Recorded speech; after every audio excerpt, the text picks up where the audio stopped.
Shalom Bapak Ibu Saudara. Kita meneruskan studi kita kristalisasi masih di kitab 2 Raja-Raja. Kita akan ambil tema hari ini keruntuhan kerajaan Israel. Ya, kita sudah bahas kemarin mengenai pembuangan dua suku yang di seberang Sungai Yordan sebelah timurnya itu. Suku Ruben, Gad, dan setengah suku Manasye. Karena mereka pada waktu zaman Musa itu mereka tidak mau menyeberang Sungai Yordan karena melihat bahwa di sebelah itu timur itu daerahnya cocok untuk peternakan dan mereka memang banyak ternaknya. Ini satu kegagalan karena yang dimaksud oleh Tuhan tanah perjanjian itu yang di sebelah barat. Ya orang harus nyebrang dulu Sungai Yordan baru dia menaklukkan semuanya itu. 7 bangsa di situ ya.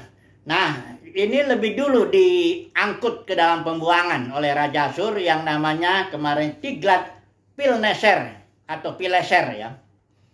Nah, sekarang beberapa waktu, nggak lama itu, berapa rajanya ini terakhir Raja Hosea ya, itu ada lagi Raja Asyur namanya Salmaneser.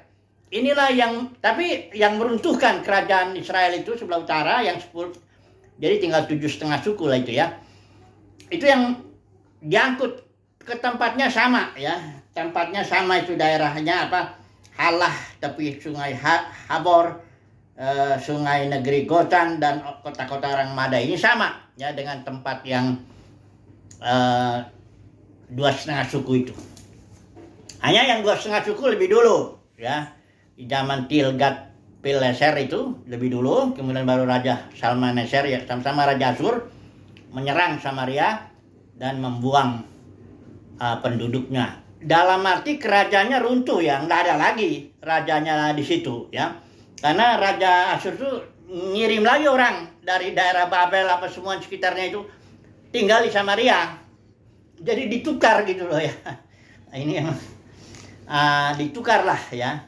Runtuhlah kerajaan Israel itu. Sementara kerajaan di selatan, Yehuda dengan Benyamin itu masih ada. Ya, beberapa raja nanti kita akan bahas itu ya. Nah, kita akan melihat dulu keruntuhan kerajaan Israel ini. Beberapa hal yang saya mencatat di pasal 17, 2 Raja-Raja 17 ini ada setidaknya 4 hal lah yang menyebabkan kerajaan Israel itu runtuh ya. Yang pertama ini saya baca ya 2 Raja-Raja 17. Ini dikatakan dalam tahun mereka hancur ya. Raja Asyur itu menyerang namanya Salmaneser. Kemudian hal itu terjadi yaitu kehancuran kerajaan Israel itu terjadi karena orang Israel telah berdosa kepada Tuhan. Yang pertama ini saya catat karena mereka telah menyembah Allah lain. Hidup menurut adat istiadat bangsa-bangsa sekitarnya itu. Yang kedua, karena mereka tidak mendengarkan suara nabi-nabi yang menegur mereka selama berapa ratus tahun itu dari mulai mereka masuk itu tegur nabi-nabi mereka dengar ya mengeraskan hati ya kalau dibilang di sini mengeraskan hati lah ya tidak mau menegarkan tengkuk kalau dibilang di sini menegarkan tengkuk ya jadi dipandang Tuhan ini mereka menolak ketetapannya dan perjanjiannya. Ini ingat ya, perjanjian. Nanti makanya saya singgung juga sedikit perjanjian ini. Karena mereka tidak mendengar suara nabi-nabi, itu dipandang Tuhan mereka menegarkan tengkuk dan menolak ketetapan Tuhan dan menolak perjanjiannya. Kemudian yang ketiga, dikatakan di sini karena mereka membuat 2 anak lembu tuangan. Ini zaman Jerobeam ya, sudah ingat ketika itu Salomo jatuh dalam penyembahan berhala, kemudian dia punya anak Rehabeam. Ada lagi satu ditetapkan Tuhan namanya Jerobeam bin Nebat yang sebenarnya mendapat janji yang sama dengan janji Daud bahwa kalau mereka ikut sungguh-sungguh Tuhan ya, Jerobeam bin Nebat ini orang Efraim ya. Mereka akan Jerobeam akan mendapat keturunan seperti Daud. Tuhan akan membangun keturunan seperti keturunan Daud ya gitu. Tapi sayang Jerobeam membuat 2 anak lembu emas, kita tahu itu yang satu ditaruh di kota Dan, yang satu di kota Betel. Ini bilang alasan ketiga, karena ini setelah membuat anak lembu emas, seluruh raja-raja itu rata-rata, seluruh raja Israel nggak ada yang baik. Tidak ada yang baik satupun, artinya seluruhnya mengikuti pola kejahatan si Jerobeam. Ya. Kemudian yang keempat, ya, kenapa Israel dibuang? Katakan di sini,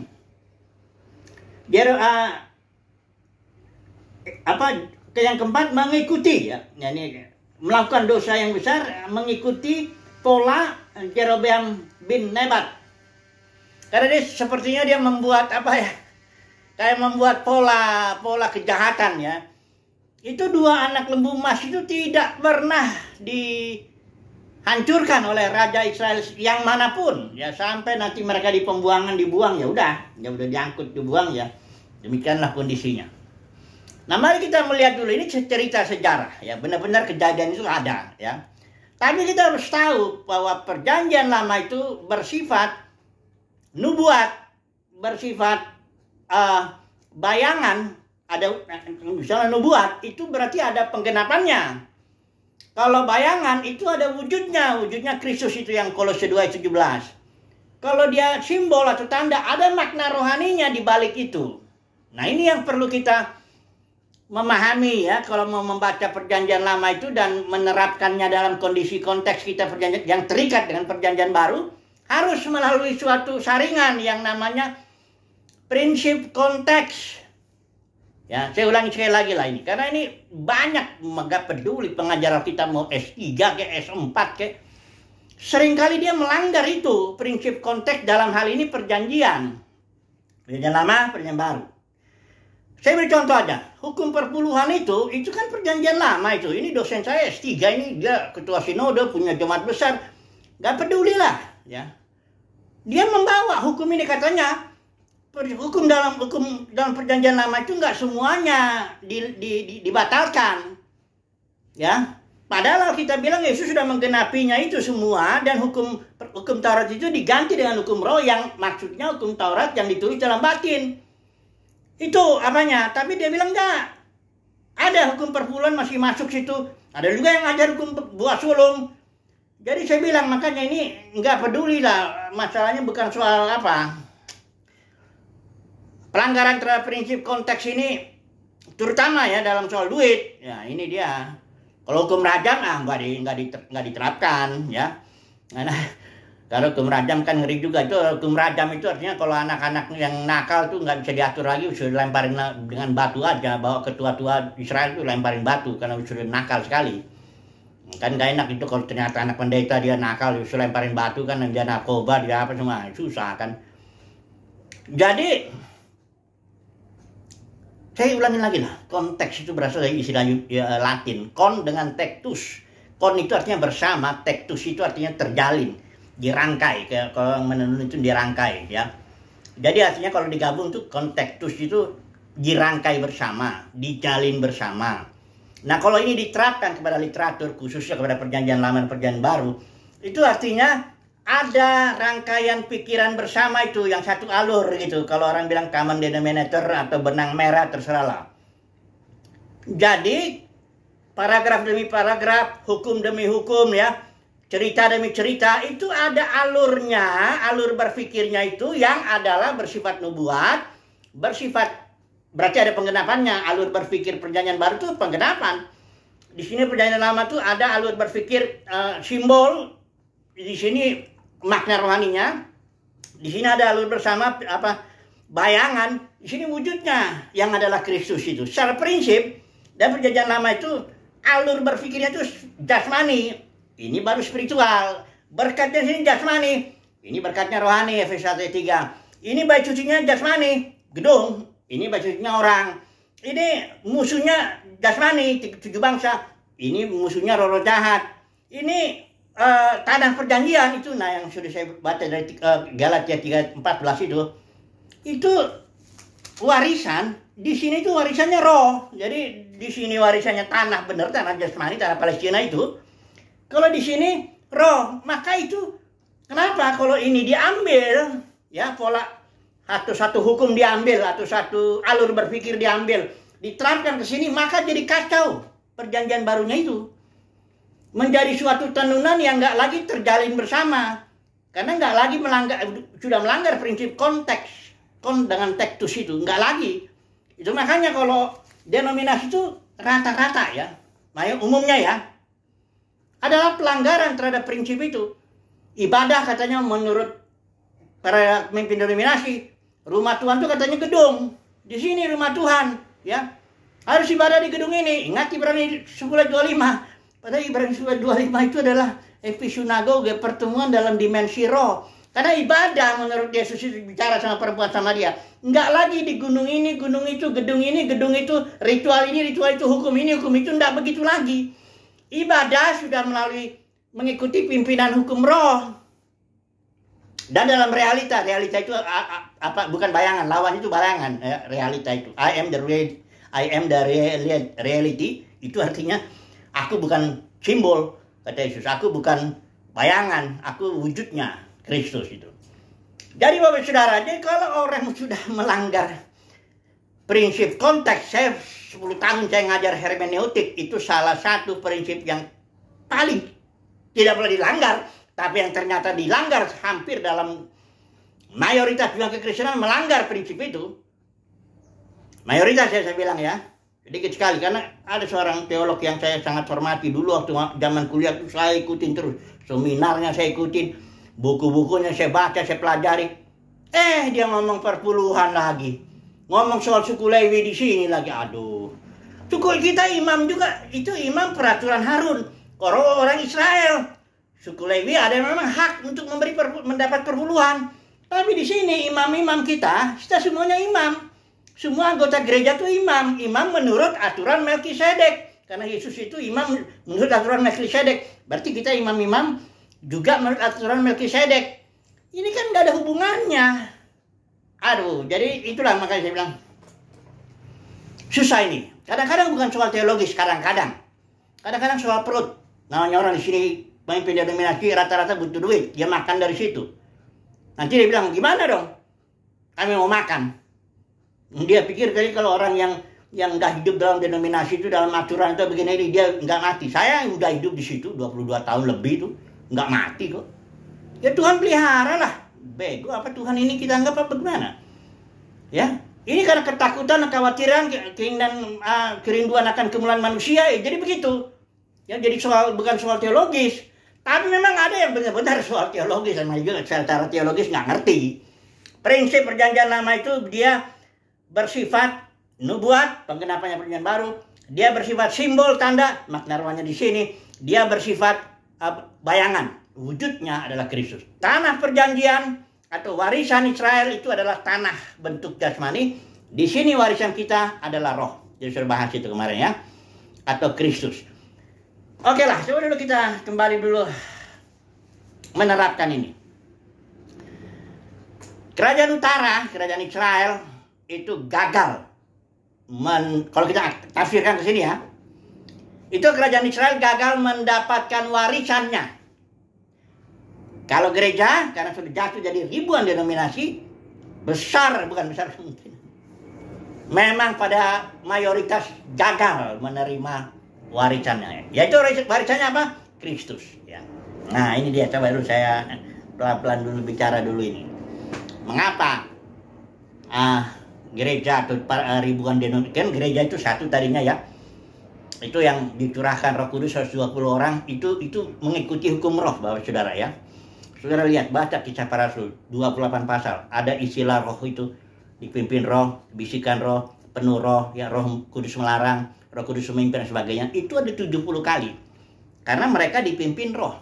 Semuanya pemimpinnya ada. Kayak Petrus, kayak Paulus, kayak Rasul Yohanes, sampai semuanya. Tapi semuanya itu, kalau Paulus bilang tawanan roh. Dipimpin roh habis.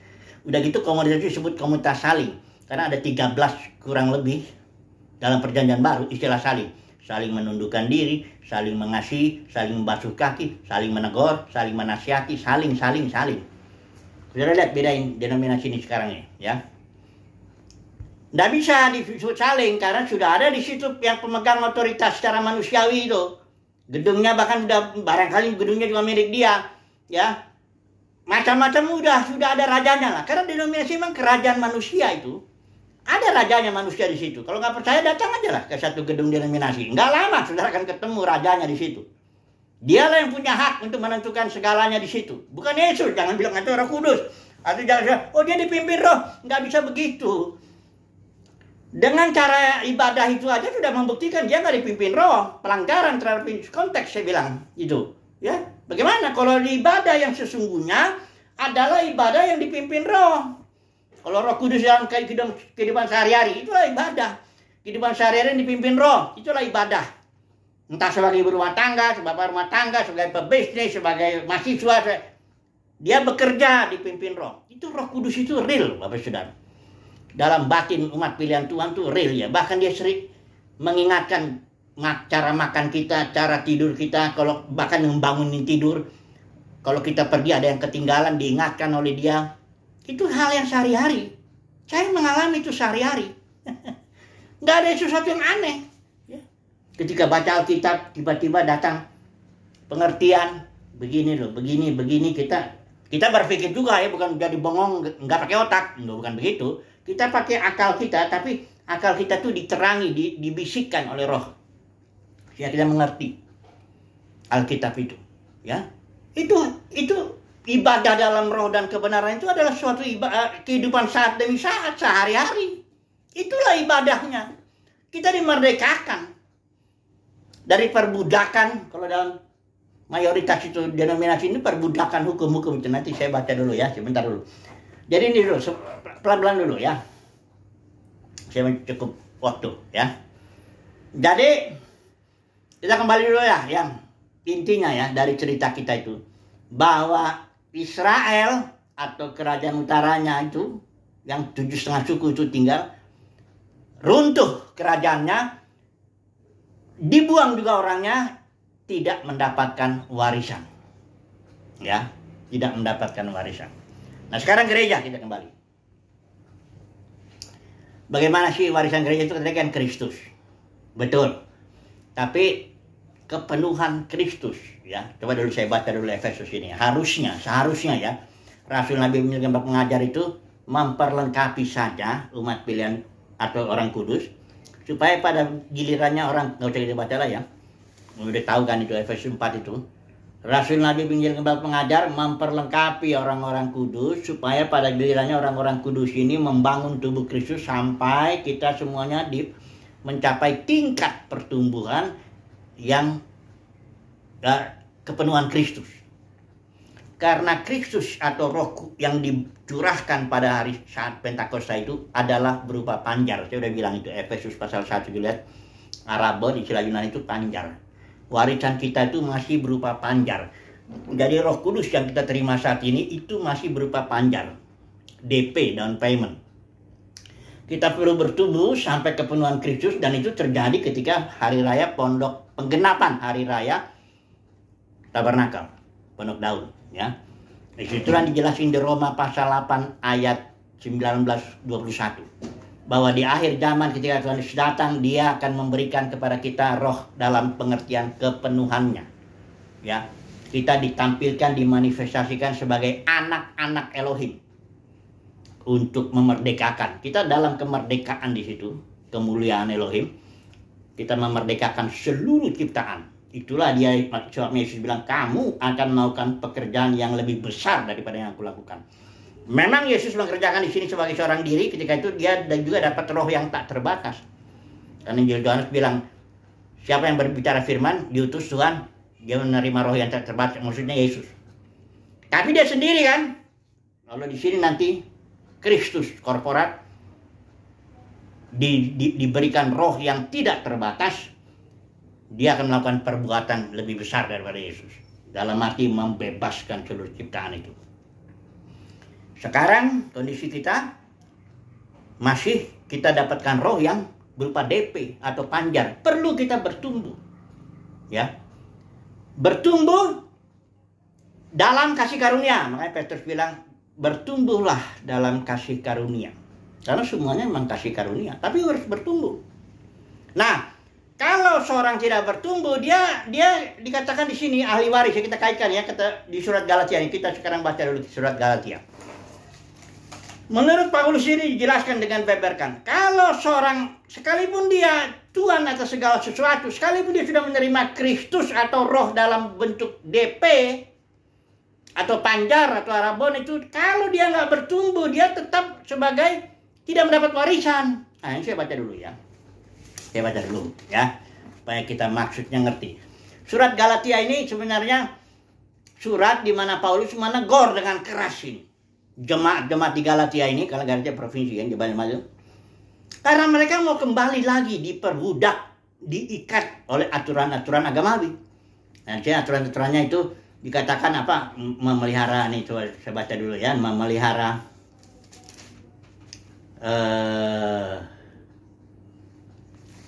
kamu memelihara aduh, saya nggak tandain ini.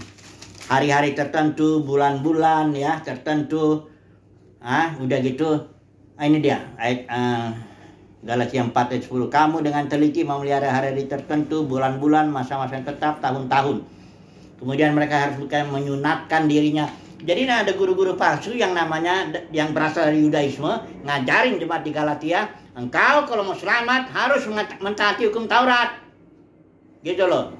Ya enggak semua hukum Taurat disitu, persis kayak dosen saya dulu itu. Dia bilang perpuluhan, seluruh hukum Taurat masih ada beberapa yang mesti ditaatin, termasuk hukum perpuluhan karena dia butuh duit.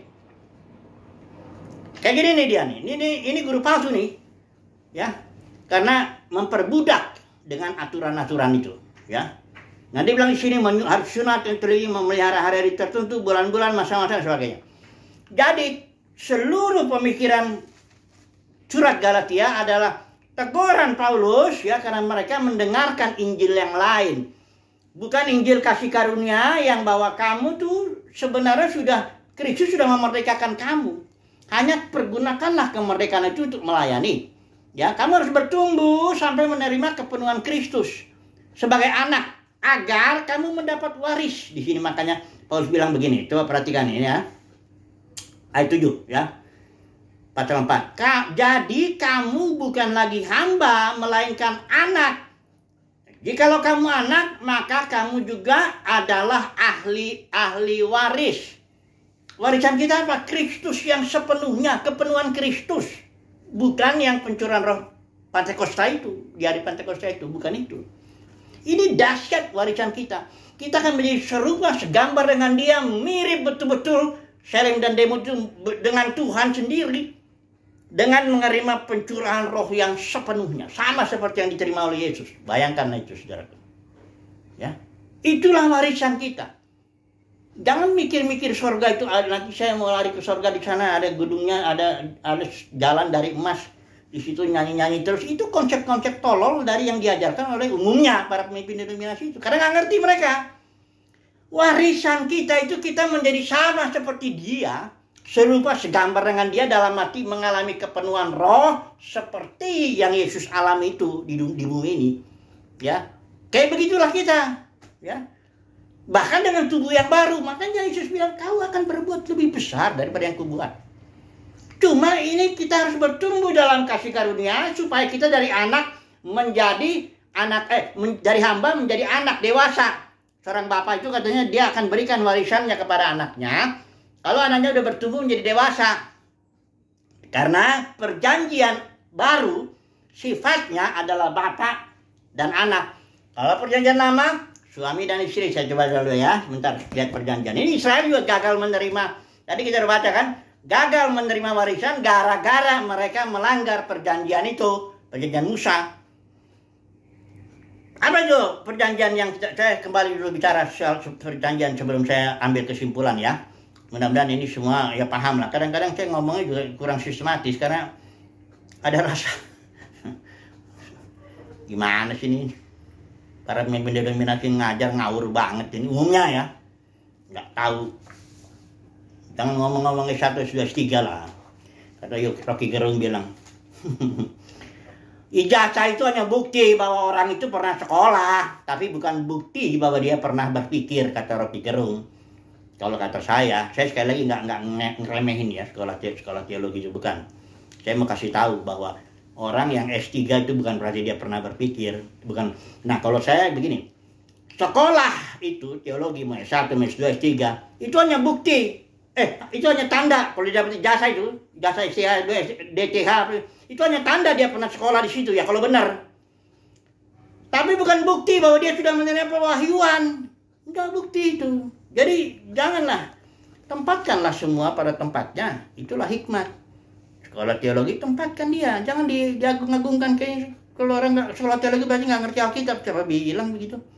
Coba lihat perhatian perjanjian ini ya. Ini saya pakai LT ya, pasal Yeremia pasal 31 untuk mengetahui sifat dasar perjanjian lama itu. Perhatikan ini ya. Ini bukan seperti lihat hari-hari itu katanya aku akan mengikat satu perjanjian baru dengan keluarga Israel. Perjanjian baru juga terutama untuk Israel dulu ya. Perhatikan di sini bahwa yang terhadap perjanjianku ini, maksudnya perjanjian lama itu, mereka telah melanggarnya walaupun aku telah menjadi suami bagi mereka. Ini sifat perjanjian lama itu suami dan istri. Itu sebabnya kalau Israel kalau Israel menyembah berhala, itu dipandang perjinahan rohani. Nanti ke Yerusalem dipulihkan, di sini jadi Yerusalem baru. Namanya orang nggak ngerti, Yerusalem baru dipikir kota. Enggak, itu jelas di kitab Wahyu dibilang Yerusalem adalah mempelai anak domba. Kenapa disebut mempelai? Karena sifat dasar perjanjian lama itu suami dengan istri. Ini mempelainya Yesus ini, Israel itu. Mempelai wanita. Kalau perjanjian lama, perjanjian baru, apa sifatnya? Bapak dengan anak. Itu makanya waktu Yesus berdoa katakan Bapak. Perhatikan dulu ini ya, saya tandain ini ya. Yesus itu Son of the Most High God, artinya Bapak daripada El Elyon. Mengapa? Perhatikan di sini ya. Melkisedek ini ya. Karena Yesus itu imam menurut aturan Melkisedek. Di sini dikatakan Melkisedek itu adalah seorang imam bagi El Elyon. Saya pakai LT ya. Kalau sudah pakai lain nggak kelihatan, itu cuma Allah doang.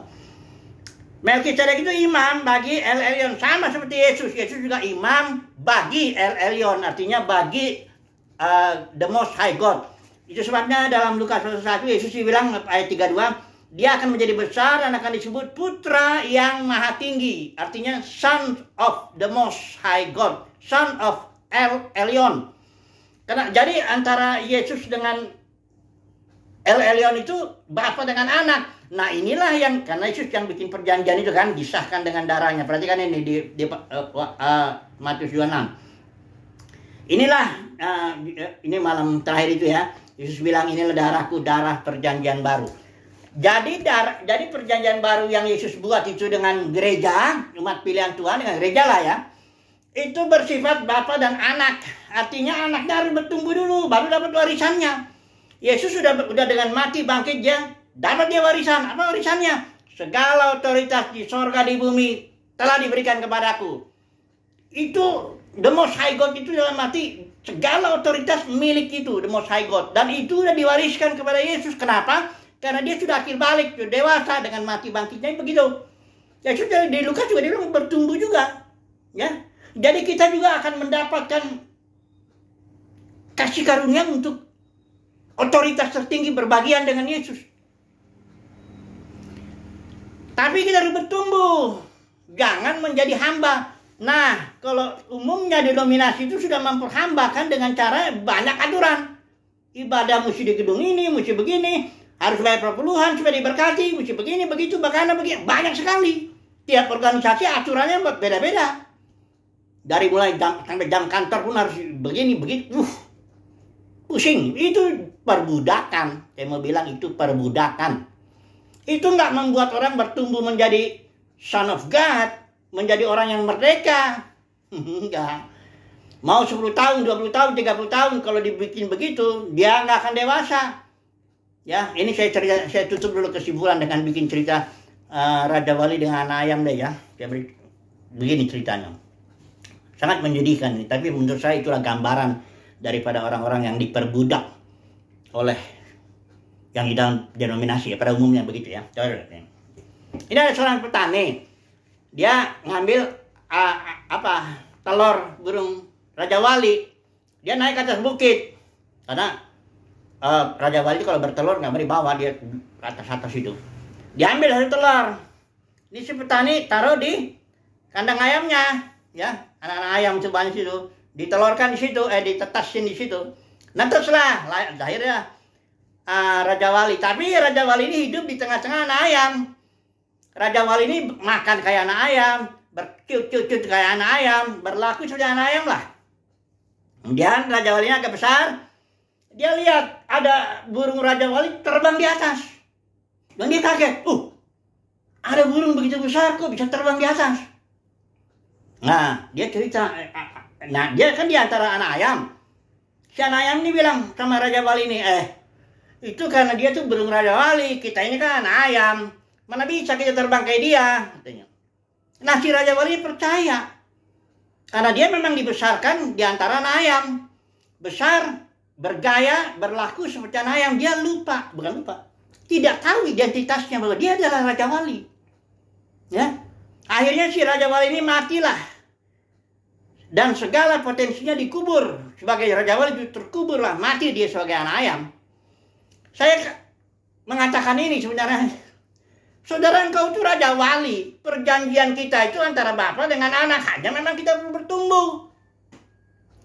Tapi kalau orang udah ngumpulnya di anak ayam, fellowship anak ayam, saya bilang, ini saya jujur ya, di gedung-gedung itu kebanyakan anak ayam itu. Cuap minta berkat Tuhan. Cuap mesti bayar per bulan. Cuap mesti begini, begitu. Diperbudak oleh peraturan anak ayam. Tapi saya yakin di dalam itu ada beberapa Raja Wali. Nah, ini saya mau ngomong kepada Raja Wali yang ada di dalam anak ayam itu. Ingatlah identitasmu. Engkau Raja Wali. Terbanglah tinggi. Jangan takut ninggalin di fellowship anak ayam.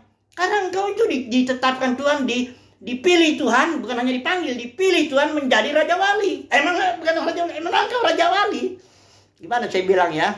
Ayo bangkit Raja Wali. Terbang tinggi. Memang itu, karena itulah sifat dasarmu. Ya, engkau bukan anak ayam yang harus kumpul-kumpul siap-siap dan diperbudak oleh banyak aturan. Bukan. Engkau umat pilihan Tuhan, terbang tinggi. Jangan takut, ya. Memang di sini ditakut-takut ya. Kalau kau keluar dari sini diterkam iblis, ini para pemimpin Indonesia suka itu, ada ajarannya tudung rohani lah, macam-macam. Oke lah ya. Semoga mengerti lah ya. Engkau Raja Wali, engkau berhak mendapat warisan, yaitu kepenuhan Kristus. Haleluya. Amin.